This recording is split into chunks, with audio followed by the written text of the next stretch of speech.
Jangan lupa subscribe YouTube channel Metro TV News dan jangan lupa nyalakan notifikasinya.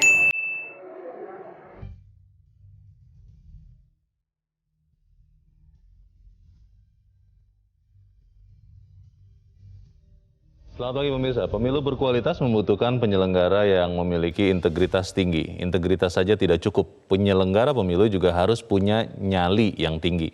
Ada dua agenda politik besar pada 2024 yaitu pemilu legislatif yang digelar bersamaan dengan Pilpres dan Pilkada serentak secara nasional. Penyelenggara pemilu harus benar-benar memahami dan menghormati hak-hak politik rakyat yang memegang kedaulatan di negeri ini. Bukan saatnya lagi publik hanya bertindak sebagai penonton, melainkan juga harus mengawal secara aktif proses politik yang akan berlangsung di Senayan. Pemirsa, inilah editorial Media Indonesia di siar ini Senin 10 Januari 2022 dengan tema calon anggota KPU mulai lobi ke DPR bersama saya Leonard Samosir. Dan pemirsa, editorial Media Indonesia juga dapat Anda dengarkan lewat MG Radio Network di frekuensi 94,7 FM di kawasan Jakarta dan sekitarnya. Para pendengar juga bisa ikut berpartisipasi dan menelepon nomor telepon 021 583 99 100. Dan pemirsa, pagi ini telah hadir di studio Metro TV anggota Dewan Redaksi Media Group Abdul Kohar. Mas Kohar, selamat pagi. Selamat pagi, Leo. Sehat-sehat, Mas? Sehat, alhamdulillah. Kita bicara soal lobby-lobby. Ya. Ini menarik karena konon katanya politik tanpa lobby itu seperti sayur tanpa garam. Iya, Tapi betul. ini apakah lobby yang benar? Kita akan bahas itu. Sebelumnya kita lihat dulu beberapa berita pemirsa dan Mas Kohar yang menjadi perhatian media Indonesia. Yang pertama, ini adalah headline Media Indonesia. Ini sudah pernah kita bahas beberapa waktu sebelumnya, Mas Kohar. Operasi pasar saja tidak cukup. Ini untuk mengendalikan harga minyak goreng. Iya. Bagaimana, Mas Kohar? Ya, tentu ini suatu yang harus segera dicermati ya. Karena ternyata dari operasi pasar, kita berbicara kalau tidak salah Kamis pekan lalu. Kamis pekan lalu, akhir pekan lalu sudah mulai digelontorkan. Tetapi hingga 3 hari kemudian, di beberapa daerah itu harga minyak goreng masih tinggi. Masih di kisaran 19.000 sampai 22.000. Di Gorontalo bahkan mungkin 22.000. Nah, apa yang salah dengan ini? Nah, karena itu kemudian perlu dievaluasi ternyata bahwa urusan operasi pasar ini ternyata hanya di hilir. Dan itu pun baru 70.000 liter dari 3, sekian juta liter yang rencananya mau digelontorkan sampai Mei ya? Ke pasar, ya sampai bulan Mei nanti. Nah, kalau ini tidak efektif, maka harus ada cara lain. Apa itu? Ya DMO, Domestic Market Obligation, tanggung jawab bagi swasta, terutama BUMN lah. Yang pertama kita harapkan, jadi mereka harus memenuhi ada 25% sampai 40% CPO itu untuk kepentingan dalam negeri. Sisanya baru kemudian silakan diekspor. Itu boleh ya? Menurut peraturan yang ada bisa ya, kalau dilakukan? BUMN kan memang punya tugas seperti itu. Oke, tapi maksud saya untuk yang swasta kan ini kalau sebagian swasta besar kan minyak tidak goreng. bisa. Swasta tetap harus ya dengan cara mekanisme ada insentif, ada disinsentif, itu memungkinkan untuk dilakukan seperti itu. Mungkin misalnya kalau dijual untuk di dalam negeri harganya tidak terlalu selisih besar dengan di luar negeri, tetapi dia punya keuntungan lain-lain. Nah, ini namanya insentif kan.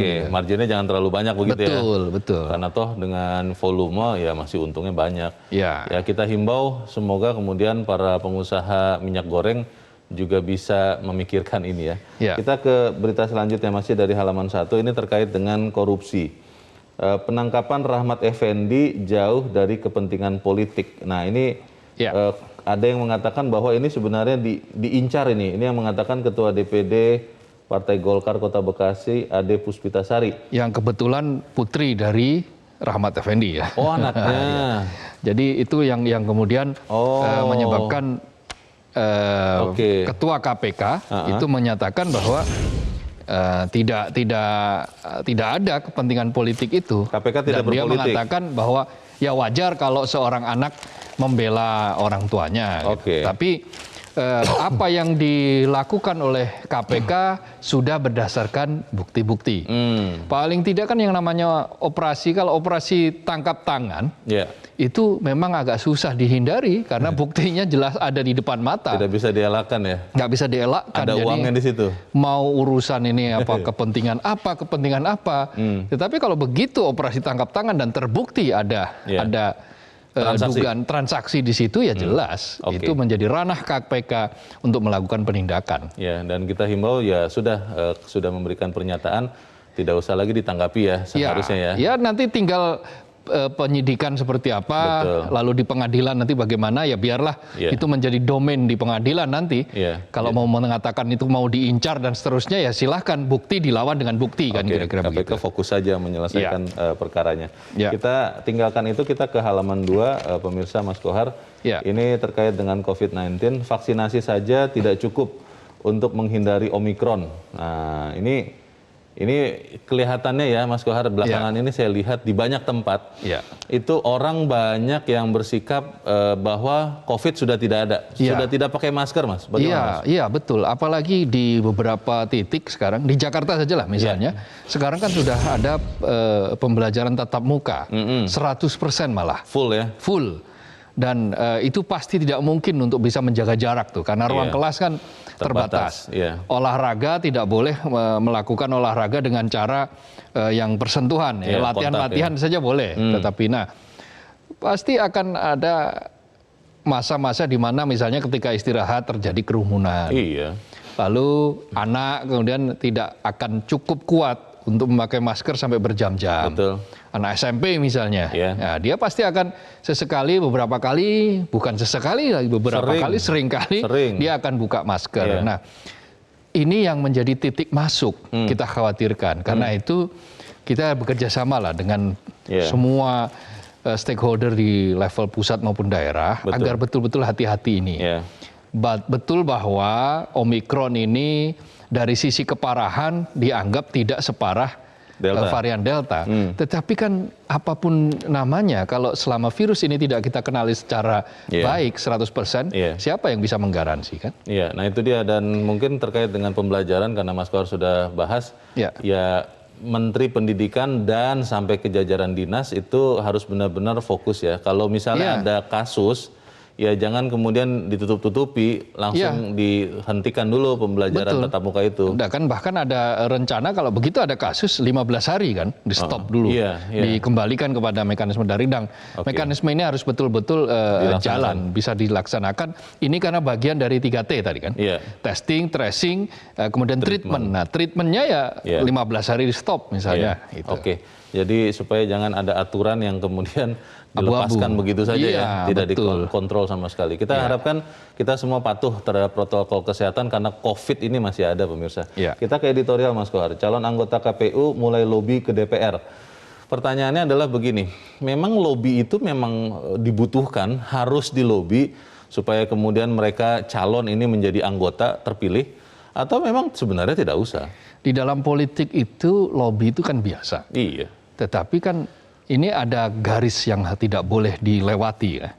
Ada garis yang tegas bahwa penyelenggara pemilu, dalam hari ini KPU dan juga Bawaslu, itu harus mandiri. Dia independen, dia mandiri. Mandiri itu kan berarti dia tidak berada di dalam pengaruh siapapun. Nah, sementara entitas DPR ini kan entitas politik. Karena di sana ada partai politik di situ. Karena ini kan harapan agar pemilu berlangsung dengan cara jujur, adil, netral, independen, dan penyelenggaranya juga independen dan mandiri, maka ya mestinya, harusnya fit and proper test itu bukan diisi dengan lobby-lobby. Harusnya fit and proper test itu diisi dengan apa yang akan calon anggota KPU, komisioner KPU lakukan bila ada kasus-kasus A, B, C, D, karena 2024 pekerjaannya sangat berat. Jadi ada pemilu serentak, pemilu legislatif dan presiden, bahkan pilkada serentak. Pertanyaannya Mas Kohar, ini kan semacam jadi rahasia umum, tapi terus terang saya belum pernah menemukan ada orang yang ada fotonya, misalnya gitu, punya foto, punya video, bahwa ada calon anggota KPU yang mulai melobi ke DPR. Ya tentu saja mereka tidak akan secara terbuka melakukan itu. Karena ini ruang gelap. Ini kan ruang gelap, ruang yang mungkin tidak bisa diketahui kecuali dengan investigasi misalnya seperti itu. Nah paling tidak mulai tercium lah. Oke. Lobby-lobby itu mulai tercium. Nah, masalahnya bau-bau ini kenapa tidak dari awal kemudian ditindak tegas? Kita akan bahas ya Mas Kohar dan pemirsa. Inilah editorial Media Indonesia untuk hari ini Senin 10 Januari 2022. Calon anggota KPU mulai lobby ke DPR.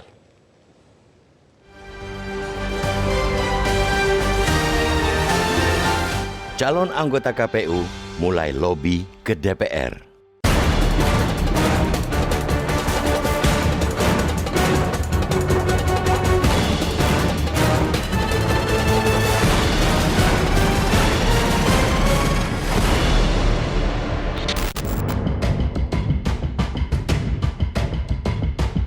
Pemilu berkualitas membutuhkan penyelenggara yang memiliki integritas tinggi. Integritas saja tidak cukup. Penyelenggara pemilu juga harus mempunyai nyali yang tinggi. Integritas dan nyali sangat dibutuhkan karena tantangan politik yang dihadapi pada 2024 amat kompleks. Ada dua agenda politik besar saat itu, yaitu pemilu legislatif yang digelar bersamaan dengan Pilpres dan Pilkada serentak secara nasional. Penyelenggara pemilu harus benar-benar memahami dan menghormati hak-hak politik rakyat yang memegang kedaulatan di negeri ini. Karena itu, proses pemilihan anggota penyelenggara pemilu hendaknya dikawal secara ketat. Bukan saatnya lagi publik hanya bertindak sebagai penonton, melainkan juga harus mengawal secara aktif proses politik yang akan berlangsung di Senayan. Presiden Joko Widodo sudah mengantongi 14 nama calon komisioner Komisi Pemilihan Umum atau KPU dan 10 nama calon komisioner Badan Pengawas Pemilu atau Bawaslu. Nama-nama itu diperoleh dari tim seleksi calon anggota KPU dan Bawaslu periode 2022-2027 pada 6 Januari 2022. Sesuai ketentuan, Presiden menyerahkan calon penyelenggara pemilu itu kepada DPR dalam 14 hari. Asumsinya, 24 nama calon anggota KPU dan Bawaslu itu sudah memenuhi persyaratan yang ditentukan Undang-Undang Nomor 7 Tahun 2017 tentang Pemilu. Persyaratan itu antara lain mempunyai integritas, berkepribadian kuat, jujur, dan adil, juga memiliki pengetahuan dan keahlian yang berkaitan dengan penyelenggaraan pemilu, ketatanegaraan, dan kepartaian. Persyaratan keterwakilan perempuan 30% belum terpenuhi oleh KPU. Calon anggota KPU terdiri atas 10 lelaki dan 4 perempuan atau 28,57% atau masih kurang dari 30%. Kiranya DPR sungguh-sungguh memperhatikan keterwakilan perempuan agar tidak melanggar ketentuan undang-undang. Pasal 10 ayat 7 Undang-Undang Pemilu menyebutkan komposisi keanggotaan KPU memperhatikan keterwakilan perempuan paling sedikit 30%. Harus tegas dikatakan bahwa proses di DPR bukan dilakukan di ruang hampa sehingga proses politik akan diwarnai lobby-lobby. Bahkan, meski Presiden belum menyerahkan nama-nama kepada DPR, sudah ada calon penyelenggara pemilu yang melakukan lobby dengan partai politik. Wajar-wajar saja calon penyelenggara pemilu aktif melakukan komunikasi politik dengan DPR. Akan tetapi, publik tetap berharap agar DPR dalam memilih calon penyelenggara pemilu tetap harus mengedepankan kepentingan kualitas dan kredibilitas pemilu sebagai yang utama. Karena itulah, publik harus benar-benar mengawal dan mengawasi secara ketat proses politik di DPR. Bila perlu, Komisi Pemberantasan Korupsi atau KPK ikut mengawasi proses politik itu, sehingga tidak membuka peluang transaksi di ruang gelap. Elok nian bila publik berpartisipasi dengan memantau rekam jejak para calon dan disampaikan sebagai masukan bagi DPR dalam melakukan uji kelayakan dan kepatutan. Proses pemilihan anggota penyelenggara pemilu di Senayan akan menentukan kualitas demokrasi negeri ini. Jangan sampai masa depan pemilu Indonesia dikooptasi kepentingan pertemanan, kelompok, ataupun pragmatisme politik semata. Jangan biarkan demokrasi dibajak untuk kepentingan kelompok. Terus terang, kita masih mempercayai DPR tetap menempatkan kepentingan bangsa di atas segala-galanya. Mereka sesungguhnya ialah negarawan yang akan memilih anggota KPU dan Bawaslu hanya untuk demokrasi, bukan kepentingan sempit apalagi menerima titipan nama dari pihak tertentu. Anggota KPU dan Bawaslu periode 2022-2027 mulai bertugas pada 12 April mendatang. Kiranya penyelenggara pemilu 2017-2022 menyiapkan estafet tata kelola penyelenggaraan pemilu sebaik mungkin. Salah satu yang dipersiapkan ialah jadwal pemungutan suara pemilu 2024 yang tidak ada kepastian hingga kini.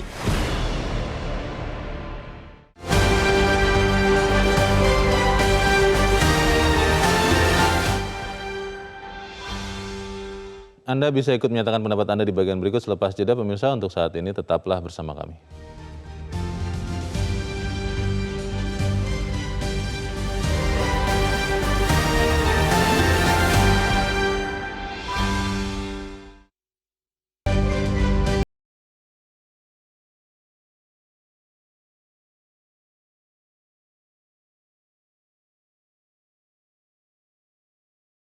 Mas, kita sudah tersambung lewat saluran telepon dengan anggota Dewan Pembina Perludem, Titi Anggraeni.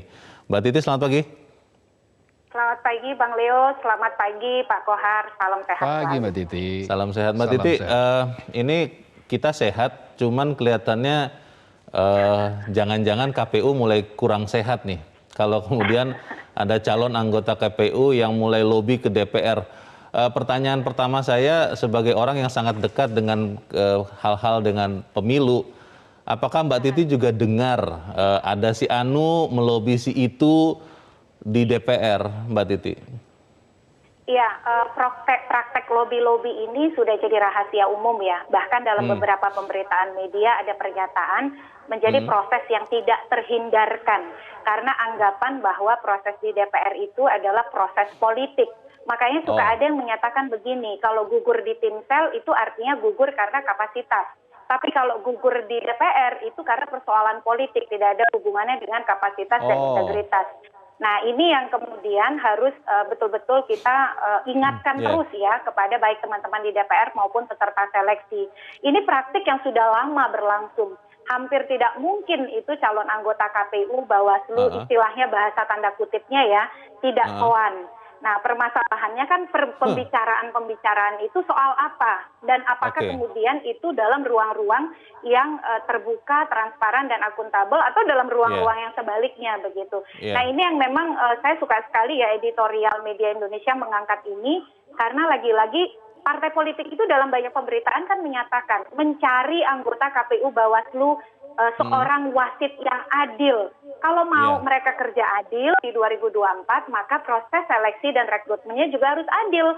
Jangan ada deal-deal atau kesepakatan-kesepakatan di luar forum-forum yang akuntabel yang bisa mengarah pada gangguan terhadap sikap adil dan yang pasti sikap imparsialitas dari penyelenggara pemilu. Mbak Titi, ini kan Mbak Titi katakan sudah terjadi sekian tahun. Saya tidak tahu persisnya berapa lama. Ini sama sekali tidak bisa kita hentikan begitu lobi-lobi calon anggota KPU, calon penyelenggara pemilu ini ke DPR, Mbak Titi? Iya, karena memang stigmanya tadi ya, bahwa proses ini adalah proses politik yang membuat mereka mau tidak mau tidak terhindarkan untuk roadshow. Bahasa mereka itu adalah roadshow ya, bayangkan. Roadshow dan sowan kepada partai-partai. Karena kita memang harus akui bahwa yang akan memfit proper test mereka, uji kelayakan kepatutan mereka adalah juga calon-calon peserta pemilu. Jujur saja lah, pasti ada keinginan untuk mendapatkan orang yang bisa diyakini misalnya mengamankan mereka atau kemudian menyelamatkan mereka. Ya wajar, karena sebagai pemilih saya juga ingin suara saya diselamatkan. Tapi kan menyelamatkannya harusnya untuk kepentingan besar pemilu yang betul-betul demokratis. Bahwa mereka suaranya tidak akan dicurangi dan lain sebagainya. Tetapi yang sekarang ini santer beredar misalnya, sudah ada kecenderungan-kecenderungan pegang orang nih. Saya pegang si ini, saya pegang si itu. Karena memang ada kedekatan-kedekatan yang melampaui kedekatan politik. Apakah satu organisasi, apakah satu perkawanan, lalu kemudian satu lingkungan pertemanan. Nah ini yang preferensi-preferensi yang kurang logis ini yang mestinya kan menjadi pelengkap saja gitu ya. Kalau urusan kapasitas sudah selesai, urusan integritas sudah terjamin, maka preferensi-preferensi personal itu bisa masuk. Karena tentu kita ingin orang yang kita percaya, yang kita tahu rekam jejaknya dan yang kemudian komunikasinya bisa baik kepada kita. Itu bisa dimaklumi, tapi yang standar utamanya itu tadi kapasitas dan integritas. Karena stigma ini terlalu mengakar sih, Bang Leo dan Pak Kohar ya, bahwa karena proses politik sejauh mana negosiasi politik itu bisa dilakukan. Dan ini yang kadang membuat kita apatis pada proses di DPR karena stigma-stigma itu begitu. Kita masih bisa berharap tidak, Mbak Titi, dengan praduga tak bersalah tentunya kepada anggota DPR, bahwa ya mungkin saja ada calon anggota KPU yang roadshow atau apapun lah lobby ke DPR, tapi DPR-nya benar-benar bisa memegang amanah rakyat untuk memilih penyelenggara pemilu yang netral? Ya, ini semua bergantung pada dua pihak. Bergantung kepada anggota DPR-nya dan bergantung kepada juga peserta seleksinya. Anggota DPR ini tentu kan ikut apa kata pimpinan di partai politik. Itu sudah nature-nya begitu ya. Dan yang kedua, bergantung pula kepada peserta proses seleksi. Jadi kalau satu sudah menahan diri, tapi satu yang lain menggoda, kan agak susah juga. Tetapi yang harus penting diingat, oke lah, memang mereka harus mengenal para calon ini. Kalau misalnya kemudian ada dialog, ada diskusi, itu bisa kita pahami gitu ya, untuk mendalami komitmen dan lain sebagainya. Mungkin tidak terfasilitasi dalam proses di 1 jam atau 2 jam di DPR. Tapi satu yang harus diingat, kapasitas integritas tidak boleh ditawar-tawar. 2024 itu pertaruhannya. Pemilu paling besar, paling kompleks di dunia dan dalam sejarah pemilu kita. Yang kedua, Bang Leo dan Pak Kohar, ini yang harus diwanti-wanti betul adalah jangan sampai ada transaksi yang terutama berkaitan dengan deal-deal menyangkut integritas. Itu soal proses menjaga kemurnian suara pemilih di 2024. Jadi komitmen itu yang memang harus dijaga oleh kedua belah pihak, dan media memang harus ngawal betul dan diingetin terus ya. Meskipun banyak yang pesimis bahwa banyak yang tidak bisa dijangkau. Tapi minimal akuntabilitas dialog dan pertemuan itu tidak boleh menciptakan ruang-ruang transaksi tadi. Baik, kita bantu sama-sama coba kawal proses ini. Mbak Titi Anggraini, terima kasih sudah mencerahkan kami pagi ini. Selamat pagi. Saya berpikir, Mas Kohar, dengan KPK. KPK itu kan ada protap. Untuk bertemu dengan siapapun itu ada aturan-aturannya. Tidak pernah bisa sendirian, tidak bisa tanpa ada kepentingan. Makan, bahkan minum pun mereka tidak bisa diberikan oleh orang lain. KPU tidak bisa diperlakukan yang sama dalam soal hubungan ke DPR ini? Ya, harusnya bisa, karena ini kan polanya sama, sistemnya sama. KPU juga punya Dewan Etik kan, nanti yang akan mengurusi, mengadili ketika ada komisioner yang menyimpang, menyalahi kode etik komisioner. Dan itu sudah pernah terjadi? Itu sudah pernah terjadi, karena itu sistem itu sudah kita buat. Yang paling penting sekarang adalah proses kan. Sebentar lagi, ini kan 24 nama, 14 nama calon anggota KPU, 10 anggota Bawaslu yang nanti akan dipilih oleh separuhnya. Jadi separuhnya gugur itu nanti. Nah, kan ada di situ syarat juga misalnya keterwakilan perempuan. Ini kita belum bicara soal keterwakilan perempuan. Nah, lobby-lobby politik ini biasanya nanti yang akan menjadi korban itu adalah kaum perempuan. Kenapa? Karena berdasarkan risetnya, beberapa riset, salah satunya adalah riset Puskapol UI itu menyatakan bahwa aksesibilitas kaum perempuan terhadap jejaring di DPR itu lemah. Nah, kalau nanti yang diandalkan adalah lobby, dan nanti kaum perempuan ini, calon yang perempuan ini agak kesulitan ini untuk melakukan lobby-lobby di DPR. Kenapa? Karena ya mereka berdasarkan sejumlah riset ya memang tidak sampai pada level seperti itu. Tapi pertanyaannya, Mas, apakah memang benar harus seperti tadi kata Mbak Titi, ini sudah praktek menahun? Apakah memang harus dilobi anggota DPR itu supaya kemudian bisa memilih calon anggota, memilih anggota KPU yang memang objektif, yang memang kompeten, Mas? Ya, jadi ada dua kepentingan di sini.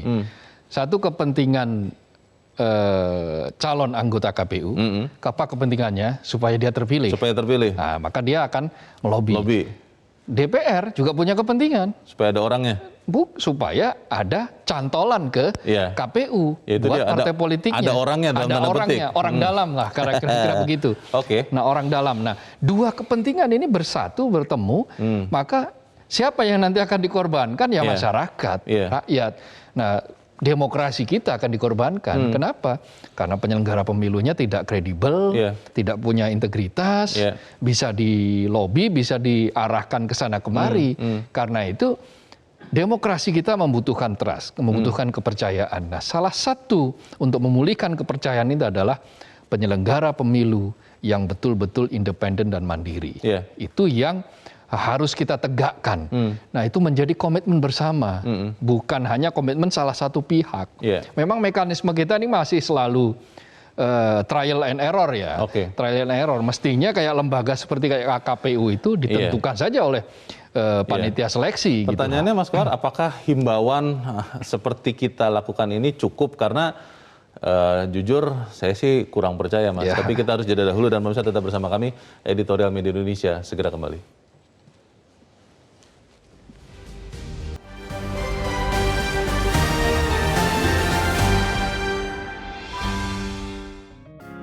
Media Indonesia mengajak Anda untuk mengakses fitur premium e-paper. Dengan sajian konten berbasis intelektual dan meneguhkan kebangsaan, Media Indonesia tampil dengan lebih dinamis melalui e-paper Media Indonesia yang dapat Anda akses kapan saja, di mana saja. Caranya mudah, download aplikasi Media Indonesia di Android atau ketik link e-paper.mediaindonesia.com atau bisa scan QR Code pada layar kaca Anda. Klik tab e-paper di bagian samping layar tablet Anda, daftarkan data diri, serta pilih paket berlangganan e-paper Media Indonesia sesuai dengan kebutuhan Anda. Nikmati juga bonus spesial tambahan 4 halaman rubrik fokus setiap hari. Semua bisa Anda dapatkan hanya di e-paper Media Indonesia. Untuk informasi lebih lanjut, hubungi customer service di nomor 0811 1201 2018 atau kunjungi media sosial @Media Indonesia. Media Indonesia, referensi bangsa. Terima kasih pemirsa, Anda masih bersama kami di Editorial Media Indonesia, dan sebelum kita mencari cara Mas Kohar untuk menghentikan lobby-lobby, kita akan bertanya dulu kepada pemirsa Metro TV. Kita sudah terhubung dengan pemirsa Metro TV di Curup, Bengkulu, ada Pak Edward. Pak Edward, selamat pagi. Selamat pagi Bung Leonard, selamat pagi Bung Kohar. Selamat pagi. Bagaimana Pak Edward? Ya, kita bangsa Indonesia akan menghadapi pesta demokrasi pada 2024. Kita berharap demokrasi ini akan lebih meningkat, lebih baik kualitasnya. Jadi seperti yang disampaikan bahwa kita membutuhkan para penyelenggara, para juri yang betul-betul berkualitas, punya integritas. Tetapi kalau kita lihat bahasanya, integritas itu kan asalnya dari bahasa Latin integer, utuh dan lengkap. Nah, saya melihat calon-calon yang sudah mengadakan lobby kalau terindikasi, berarti dia nggak confident, personality-nya nggak baik, dia nggak percaya diri bahwa dia itu mampu. Nah, ini tim seleksi, tim sel KPU itu harus meneliti orang-orang ini. Kan mereka mencari figur-figur, banyak figur-figur mungkin punya kemampuan, punya integritas, tetapi tidak punya jalan, tidak punya link untuk masuk. Itu yang dicari mestinya. Nah, terhadap orang-orang yang terindikasi sudah mengadakan lobby, ini adalah seleksi psiko. Langsung dicoret, karena sudah jelas bahwa tidak jujur. Sedangkan kita perlu orang integritas yang punya wawasan, punya kemampuan, punya kapasitas, yang memancarkan kewibawaan dan kejujuran. Orang ini sudah menunjukkan pemancaran hal-hal yang tidak jujur. Dia tidak percaya diri, tidak akan imparsial, tidak akan dia tidak akan bebas dari tekanan-tekanan atau pengaruh-pengaruh kontaminasi atau terkooptasi dengan pihak politik. Nah, tim seleksi langsung coret orang ini. Itu yang pertama. Yang kedua, undang-undang kan mengatakan bahwa harus terpenuhi kapasitasnya terwakili wanita. Kalau sekarang belum terpenuhi, harus cari, jangan sampai melanggar undang-undang. Kalau sudah dari awal melanggar undang-undang, takutnya sampai seterusnya kita akan melanggar undang-undang. Kita berjalanlah sesuai aturan yang berlaku. Kita harap tim seleksi coret orang-orang yang sudah terindikasi. Carikan datanya, kalau mereka sudah dicoret, ini seleksi alam, seleksi psiko, seleksi kejauhan, baru dia tidak percaya diri bahwa dia punya kemampuan, dia tidak percaya diri bahwa dia akan bisa jujur. Terima kasih, Metro. Terima kasih Pak Edward di Curup, Bengkulu untuk pendapat Anda. Selamat pagi Pak. Di belakang Pak Edward ada Pak Ondo Silitonga di Bekasi, Jawa Barat. Pak Ondo, selamat pagi. Selamat pagi Bung Leo, selamat pagi Bung Kohar. Pagi, Selamat pagi, silakan Pak Ondo. Ya, harusnya dibuat sistem, begitu lulus calon, harus dikasih waktu 2 minggu kemudian langsung fit and proper test. Jadi selama 2 minggu itu mereka harusnya dikarantina, jadi tidak bisa kemana-mana. Anggap aja dikarantina seperti penyakit COVID ini ya, jadi nggak diawasin terus. Kita masyarakat harus mengawasi fit and proper test 14 calon KPU dan 10 calon Bawaslu. Khususnya media, wartawan yang punya mata telinga di mana-mana harus serius mengawasi mereka. Seharusnya kita mengawasi sejak mereka mendaftar, karena kita nggak tahu persis, belum tahu kita apakah 5 tahun mundur dari jabatan politik, pemerintahan, BUMN, BUMD atau Ormas, tidak tahu, mungkin ada yang belum mundur. Sekarang ada 24 calon, DPR memilih 7 untuk KPU, 5 untuk Bawaslu. DPR harus jujur dan adil, memilih yang berkompetensi dan berintegritas. Ingat, 12 calon tersebut jadi wasit penjaga garis di Pileg dan Pilpres 2024. Jangan sampai mereka jadi wasit, jadi pemain. Jangan ada calon yang jadi titipan partai agar pesta demokrasi kita berjalan dengan baik. KPK juga harus awasi, jangan ada pertemuan di ruang gelap. Ingat pengalaman kita punya koruptor KPU itu yang berjamaah. Mudah-mudahan kita dapatkan yang benar-benar berkompetensi dan berintegritas. Keterwakilan perempuan juga harus dipikirkan agar tidak cacat hukum. Terima kasih. Terima kasih Pak Ondo Silitonga di Bekasi, Jawa Barat. Selamat pagi Pak. Di belakang Pak Ondo ada Pak Tasrik Usman di Banjarmasin, Kalimantan Selatan. Pak Tasrik, selamat pagi. Selamat pagi Mas Leo, selamat pagi Bang Kohar. Pagi. Silakan Pak Tasrik.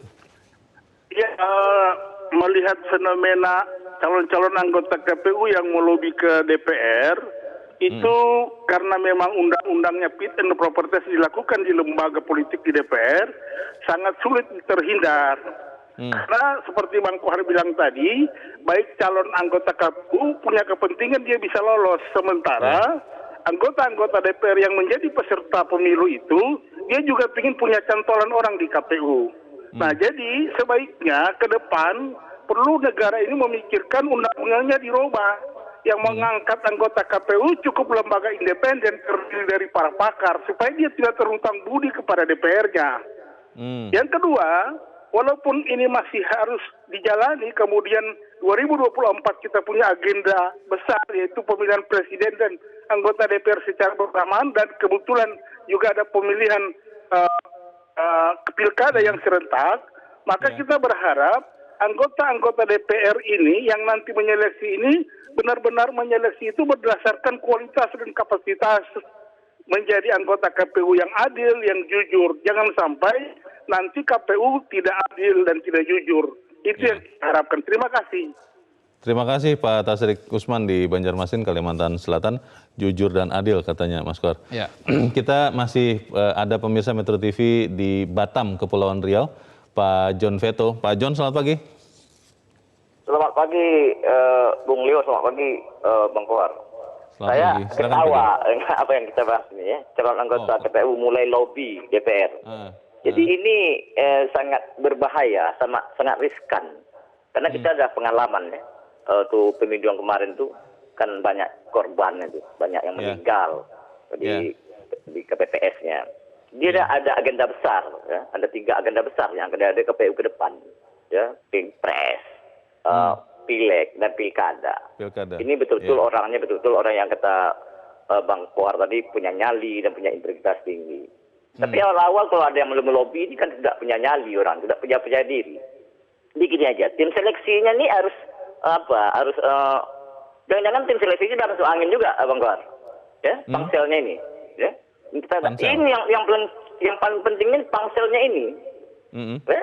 Jadi kita jangan kita terjerembab di lubang yang sama. Ini sangat-sangat riskan. Ya? Pemilu 2024 ini sangat apa? Yang kayak kemarin beberapa orang ketua KPU dari pusat sampai daerah jadi tersangka. Jadi ini betul-betul ya. Kalau ada yang melobi itu langsung dicoret. Ya. Kalau seharusnya presiden nanti harus dengar juga ini. Kalau tahu dia coret itu, jangan dikirim tuh ke apa untuk di proper test yang proper di DPR RI itu aja. Ya. Ini bukan kerja main-main. Gitu. Ya. Terima kasih banyak. Itu aja. Terima kasih Pak John Veto di Batam, Kepulauan Riau. Selamat pagi Pak. Menarik Mas Kohar tadi. Usul Pak Tasrik Usman ya. Saya mau ke situ dulu, karena tadi Pak Tasrik mengusulkan perlu dibuat undang-undang yang mengatur anggota KPU itu ditetapkan oleh badan independen berisi pakar, jangan DPR, karena pemikirannya DPR kan pasti punya kepentingan. Iya, betul. Jadi sebetulnya secara logika itu kan penyelenggara KPU itu kan wasit. Dalam sebuah pertandingan sepak bola katakanlah, wasit itu tidak dipilih oleh klub sepak bola, pasti tidak dipilih oleh pemain yang bertanding, yang memilih adalah lembaga federasi PSSI gitu ya, yang menentukan di situ. Maka seyogyanya sebetulnya seperti itu. Tetapi undang-undangnya sudah menyatakan bahwa yang berhak melakukan fit and proper test adalah DPR. Panitia seleksi itu hanya bekerja menyeleksi sebanyak 14 orang calon anggota KPU dan 10 orang calon anggota Bawaslu untuk kemudian diserahkan kepada presiden, karena presidenlah yang membentuk panitia seleksinya. Oke. Presiden nanti menerbitkan apa yang disebut dengan surpres, surat presiden kepada DPR, lalu DPR menggelar fit and proper test. Nah, problemnya sekarang itu sudah bukan domainnya pansel lagi. Pansel sudah selesai bekerjanya. Pansel nggak mungkin mencoret di awal sebelum lobby. Ngapain harus lobby DPR kalau masalah di pansel saja belum tentu lolos kan gitu. Jadi pansel itu sudah selesai domainnya sampai nama-nama itu diserahkan kepada presiden. Nah sekarang domain siapa? DPR. Itulah kenapa kemudian terjadi lobby-lobby. Lobby ke DPR karena ada muara dua kepentingan tadi itu.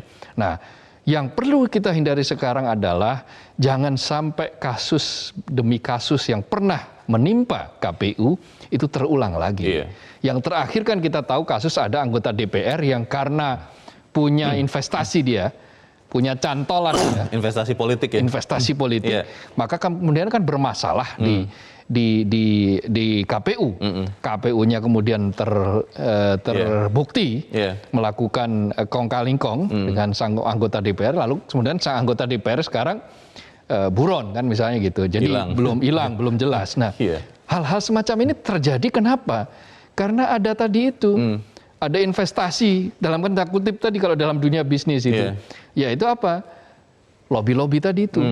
Nah, lobby di situ, kemudian dia menanamkan investasi. Nah, sekarang saatnya balik investasi, keuntungan, return on investment, kira-kira begitu. Bantu orang jadi anggota KPU, pada waktunya dia harus bantu kembali. Nah, utang budi ini yang dimulai dari lobby-lobby, karena itu kita harus memagari betul ini. Caranya bagaimana? Ya, semua pihak harus mengawasi ini karena fit and proper test itu sebaiknya, seyogyanya dilakukan dengan cara terbuka. Karena kita akan menghadapi pekerjaan yang sangat besar. KPU kali ini berbeda dengan KPU yang sebelumnya. Kenapa? Karena tahun 2024 Pilpresnya itu calon presidennya baru semua. Karena petahana sekarang Pak Jokowi sudah nggak mungkin, Jokowi nggak mungkin ikut lagi karena nggak boleh sudah secara undang-undang 2 periode. Jadi semuanya baru calon presidennya.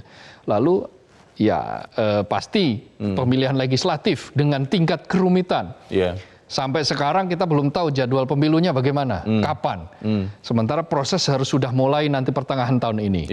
Nah itu semua akan menjadi pekerjaan rumah yang berat dan membutuhkan anggota KPU, komisioner KPU yang punya selain integritas, dia juga punya visi, punya juga strategi dan mampu memimpin kelembagaan KPU ini, mengawal proses demokrasi ini dengan smooth, dengan lancar. Gitu. Mas Kohar, ini kan desas-desus ya. Mungkin terutama di kalangan wartawan yang memang sehari-hari bersinggungan erat dengan KPU dan DPR.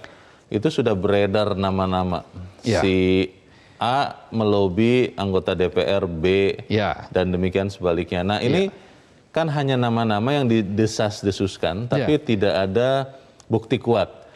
Kalau sampai misalnya ada bukti kuat, katakanlah ada foto, ada video, ada rekaman suara misalnya, itu bisa tidak dipakai untuk kemudian ya menghentikan betul-betul calon anggota KPU yang ternyata sudah mulai melobi-lobi ini? Ya bisa, dengan cara apa? Kan mekanisme fit and proper test terbuka. Nanti masyarakat LSM bisa mengajukan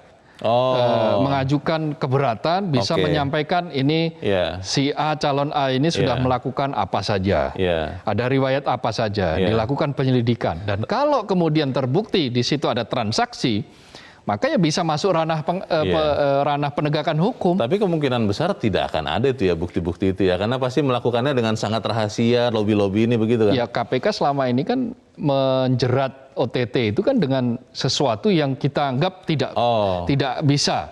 Tapi faktanya kemudian bisa. KPK bisa masuk juga dalam proses ini, kan tidak ada yang dirugikan nih? Iya, ketika misalnya ada suap. Mereka calon pejabat.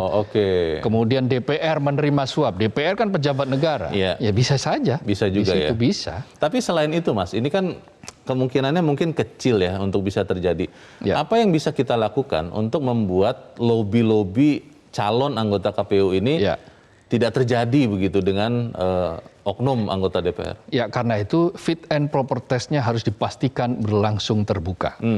Bisa diakses dengan mudah oleh publik, oleh kelompok kepentingan, Supaya apa? Supaya calon bisa diawasi dan yang melakukan uji kepatutan dan kelayakan juga bisa diawasi. Siapa yang mengawasi? Publik. Yeah. Nah, supaya bisa diawasi dengan publik, caranya bagaimana? Harus terbuka. Yeah. Tidak boleh dengan cara tertutup. Karena ada beberapa hal dengan alasan, katakanlah misalnya ini menyangkut privasi, nama baik dan seterusnya, maka tertutup dan seterusnya. Hal-hal semacam itu sudah bukan lagi, dia harus siap untuk dibuka apapun karena dia calon pejabat publik. Baik, kita harus jeda dahulu, Mas Kohar dan pemirsa tetap bersama kami, Editorial Media Indonesia segera kembali.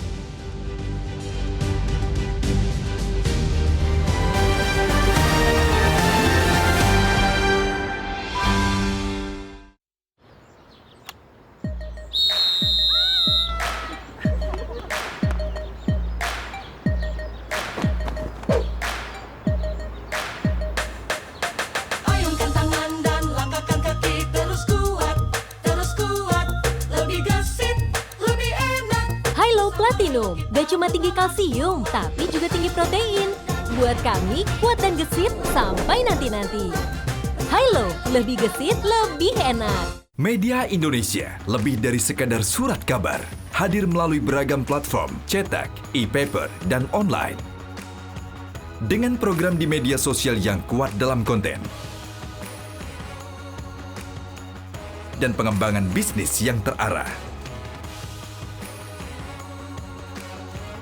Dapatkan informasi lengkap melalui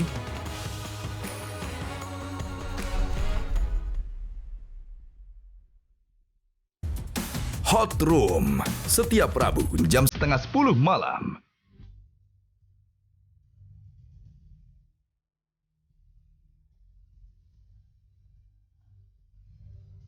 Kita ada di bagian akhir dari diskusi kita pagi ini, pemirsa. Mas Kohar, memang kan jadi serba susah ya. Ketika undang-undangnya mengharuskan yang menguji fit and proper test itu adalah DPR, maka DPR punya kekuatan di situ. Dan kalau kemudian ada yang mengusulkan untuk bikinlah lembaga seleksi atau penentu independen, DPR-nya pasti tidak mau. Karena itu kan menentukan juga dalam tanda petik kelanjutan dari dia ataupun partainya. Kalau begitu, apa yang bisa kita lakukan supaya kemudian lobby-lobby yang memang saat ini sudah terjadi, kita tidak tahu buktinya, itu tidak menjadi cara mengantarkan calon anggota KPU yang lancung ini menjadi anggota KPU, Mas? Ya, begini, kita melihat segala sesuatunya kan sekarang ini masih prejudis kira-kira begitu. Praduga ya? Praduga. Kenapa? Karena memang belum terjadi kan.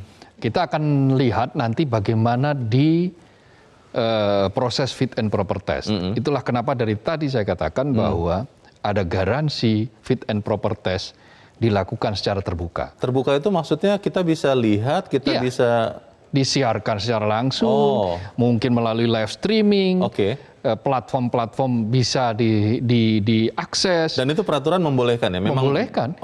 Nah, kecuali ada beberapa tata tertib yang tadi saya sebut.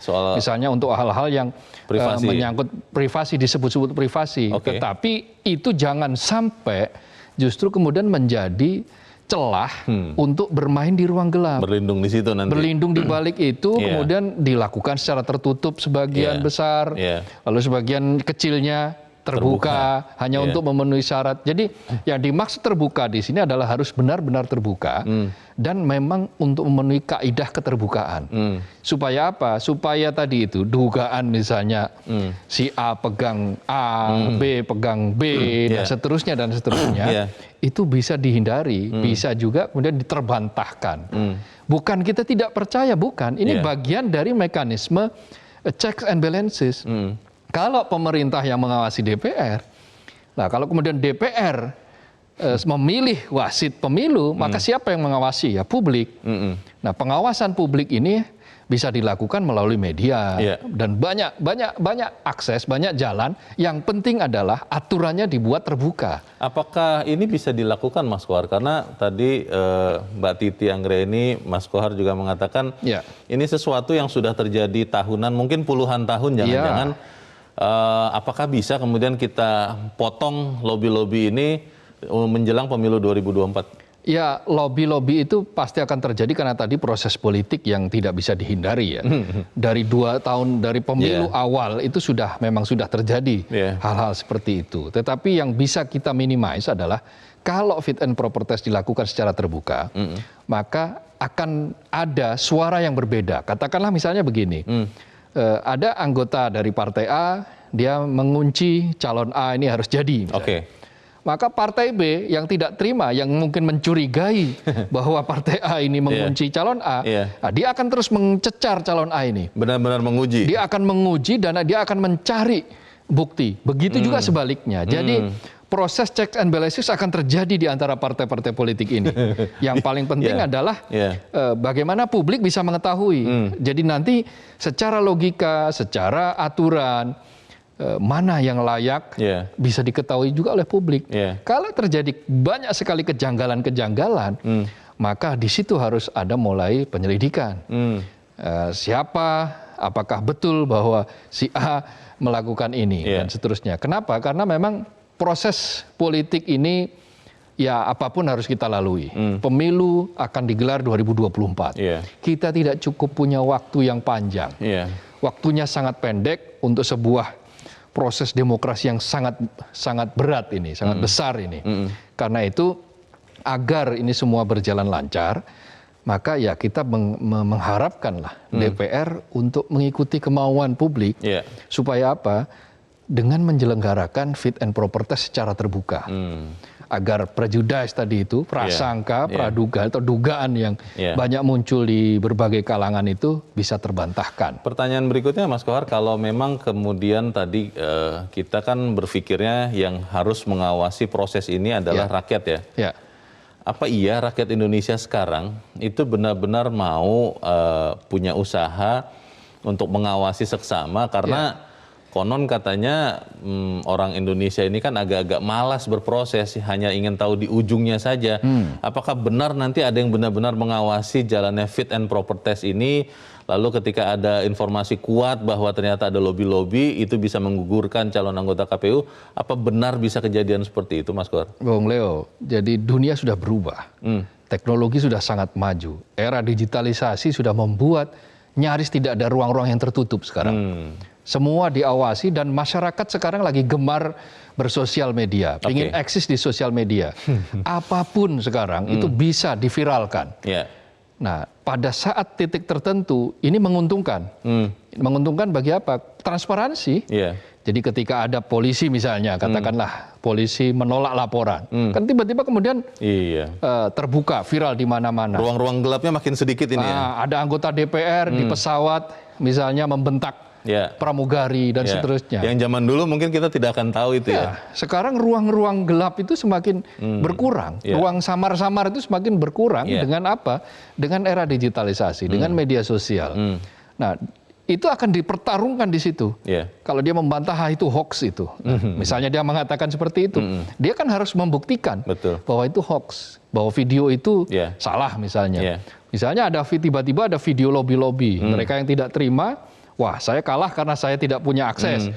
Maka tapi dia kemudian membuat berbagai macam informasi yang dia bisa share. Nah, apa yang terjadi kemudian? Publik bisa mengawasi. Jadi jangan khawatir bahwa kita akan terputus aksesnya. Yang paling penting juga DPR harus menyadari bahwa era sudah berubah. Baik. Kita tunggu nanti sama-sama fit and proper test dan kita awasi ya. Mas Kohar, terima kasih sudah hadir di tempat ini Mas. Selamat pagi. Selamat pagi, Leo. Pemirsa, proses pemilihan anggota penyelenggara pemilu di Senayan akan menentukan kualitas demokrasi negeri kita. Jangan sampai masa depan pemilih Indonesia terkooptasi kepentingan pertemanan, kelompok, ataupun pragmatisme politik semata. Jangan biarkan demokrasi dibajak untuk kepentingan kelompok. Kiranya penyelenggara pemilu 2017 sampai 2022 menyiapkan estafet tata kelola penyelenggara pemilu sebaik mungkin. Salah satu yang dipersiapkan adalah jadwal pemilu 2024 yang belum ada kepastian hingga kini. Dan kami ingatkan Anda, pemirsa, untuk tetap pakai masker Anda. Kalau tidak perlu, tidak usah kemana-mana. Saya Leonard Samosir, terima kasih Anda sudah menyaksikan. Selamat pagi, sampai jumpa.